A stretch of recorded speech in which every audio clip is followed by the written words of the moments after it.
Hello and welcome back. This is part 2 of the getting started with the clock system of PIC32CM microcontrollers.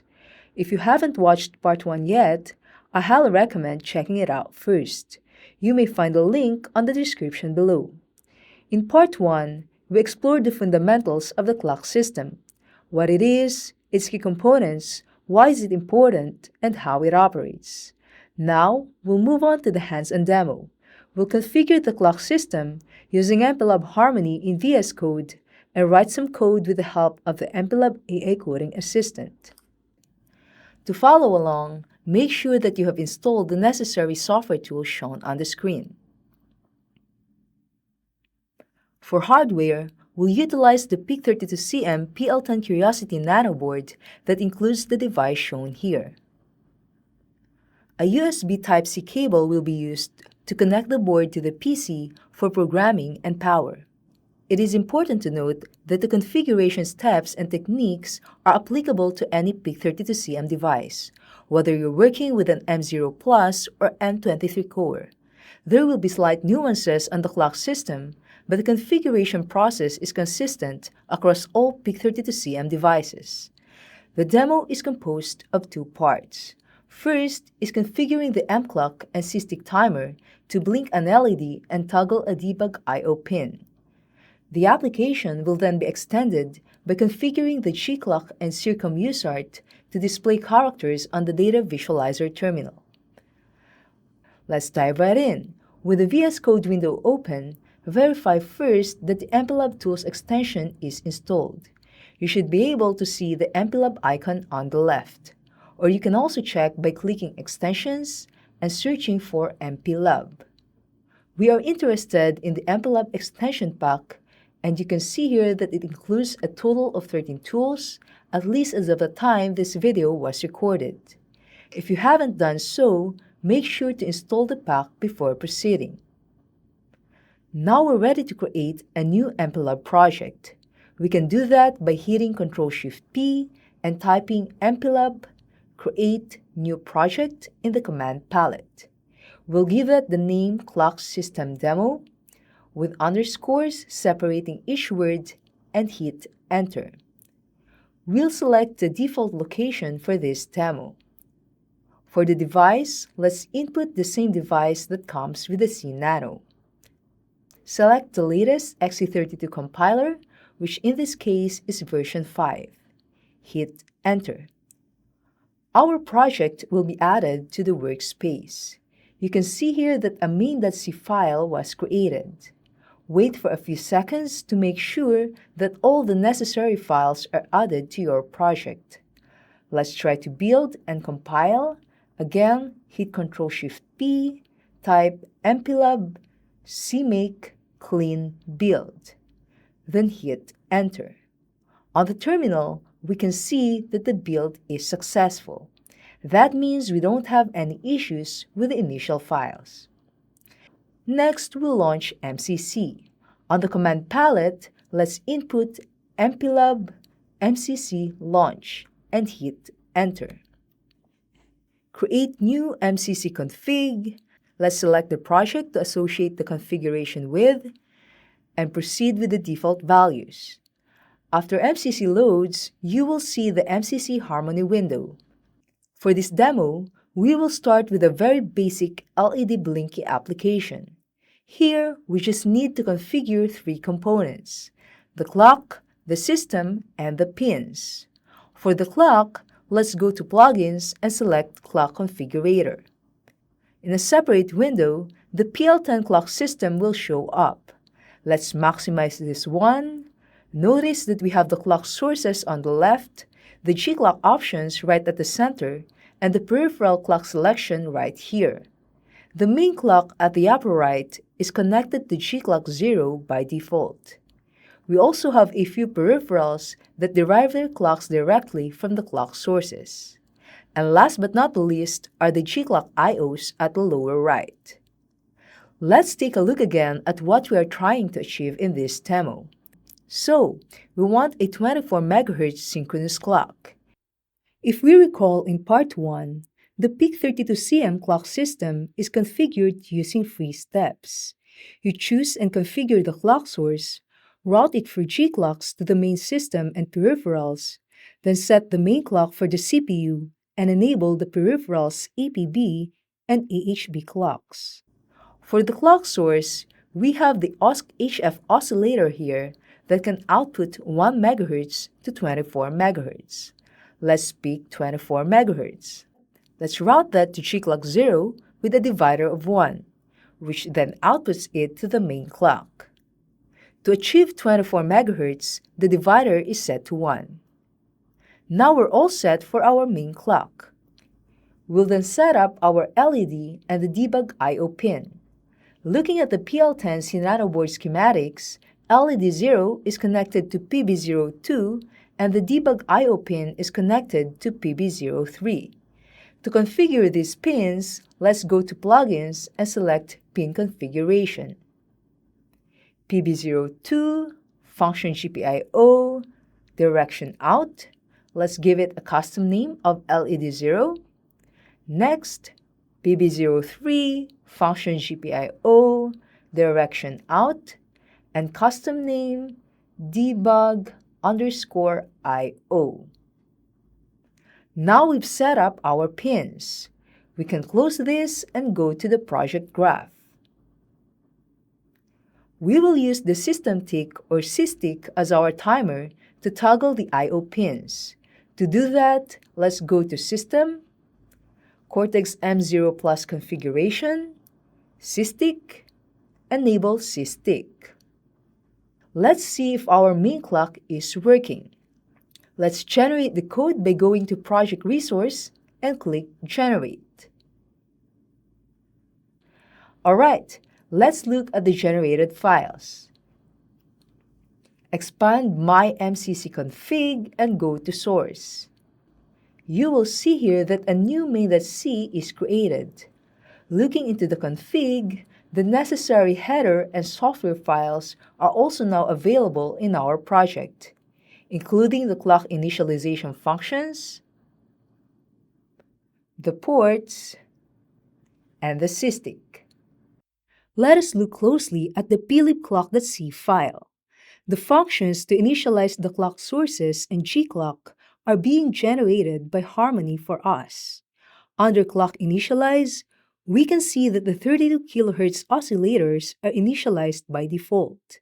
And here, we have a call to the OSControl initialize and G-clock0 initialize functions, as G-clock0 is used as the input for the main clock. Let's now add our application code. Let's blink an LED and toggle the debug I/O pin at the same time to be able to visualize the 1-second delay in the data visualizer terminal. Let's use the MCC-generated SysTick functions. First, let's enable the SysTick peripheral by calling SysTick_timer. Then we can hit Control Space to view the available functions. And here we have the SysTick timer start. Let's select this one. Next is to toggle LED 0 and the debug I/O pins between high and low states. From the generated plibport.h file, we can see that the LED 0 toggle and the debug I/O toggle functions are available. Let's call both inside the while true loop in our main function. LED 0 control space toggle. Next, debug I/O control space toggle. We want these pins to toggle every 1 second, so let's add a blocking delay using the SysTick_delay ms function with 1000 as argument, since 1000 milliseconds is equivalent to 1 second. Our program looks good. Again, Ctrl-Shift-P, clean build. Alright, build successful. Let's program this now by hitting Run and Debug. Let's pick the PKOB, and voila! The LED is now blinking. We can validate the 1 second blink period by launching the data visualizer. From the command palette, let's input MPLAB Data Visualizer. Make sure that your CNANO board is connected. You can see here that the PL10 CNANO is detected. Connect to the DGI or the Data Gateway interface. Let's run this. Click Plot Raw, close, and here we have an output period of 1 second. Quick and easy. Now, let's challenge ourselves and extend this application and print a counter on the Data Visualizer terminal. For this one, we will add a circum USART that runs asynchronously from the main clock. This is where you will appreciate the clock system even more. To the existing system, we will add a circum USART that runs asynchronously at 8 MHz while the main clock continues to run at 24 MHz. Let's go back to the MCC Harmony window and open the clock configurator. Let's pick G-Clock1 and use the same clock source of OSC-HF. Set the divider to 3 to get an 8 MHz clock. Looking at the PL10 CNANO schematics, we are going to use Circum1. Click Peripheral Clock Configuration and select G-Clock1 for the Circum1 core, then hit Enable. That's pretty much it for the clock configuration. Next, let's set up the Circum USART. Let's go to Device Resource and load Circum1. We'll use the default configuration of 115200 baud, 8-bit characters, and 1 stop bit. Then let's configure the pinouts accordingly. Circum1 pad 0 as TX, Circum1 pad 1 as RX. Next, we'll set up the pins by going to pin configuration. PB00 as TX, and PB01 as RX. We can close this window now. Since we want to print the output, let's add the STDIO module as a consumer for Circum1. We're good. Again, let's generate the extended configuration. Let's take a look again at the plibclock.c file. As expected, the G-Clock1 initialize function is being added. Harmony also generated the code to configure the peripheral channel for Circum1 to use G-Clock1, which in this case is peripheral channel 8.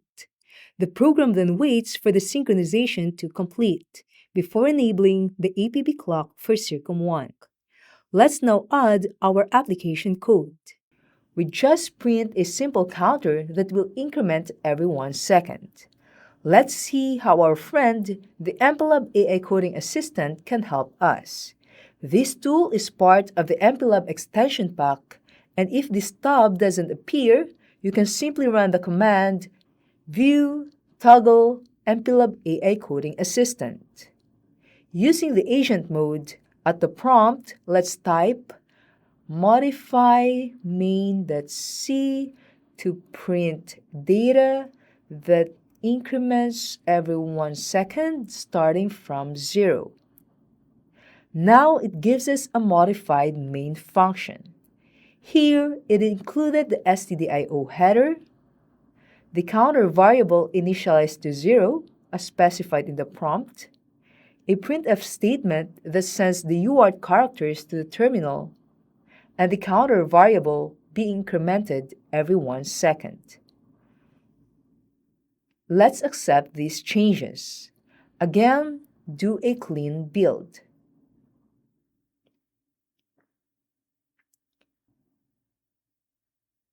Build passed.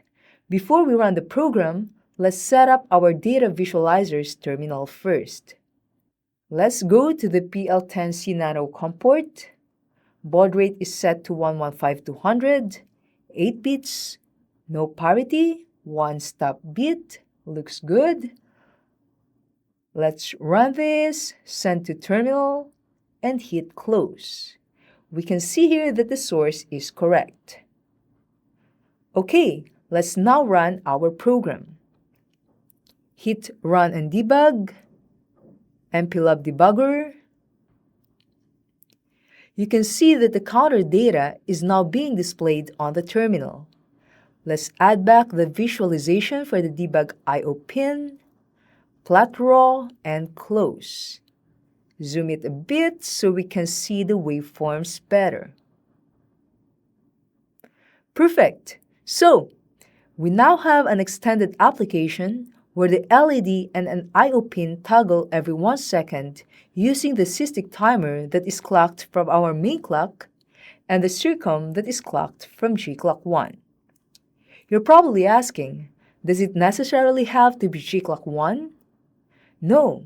If you can see, you can configure G-Clock2, 3, and use that as the circum1 clock. That's how flexible the PIC32CM clock system is. We still have unused G-clocks that you can configure for specific clock frequencies and a rich set of other peripherals that you can add to your application. Before we wrap up, let's discuss some common pitfalls when working with the PIC32CM clock system. First is not enabling clock after configuration, and peripherals do not function. Thanks to Harmony for taking care of this part for us during initialization. Next is incorrect clock source selection, which can cause unstable operation, power issues, or startup delays. Always check that the appropriate clock source is selected. Another pitfall is when a peripheral is clocked outside of the supported range. This is usually managed by Harmony, but it is also important to check the device datasheet. It is also possible that the clock is too fast or too slow for the application due to incorrect prescaler settings. It is a good habit to double-check division factors and resulting frequencies. When configuring with Harmony, it is always important to make sure that any changes in the settings are generated. And that concludes part 2 of our Getting Started with PIC32CM Clock System series. Thank you for watching. If you have questions or want to see more demos, let us know in the comments below. And don't forget to check out part 1 if you missed it.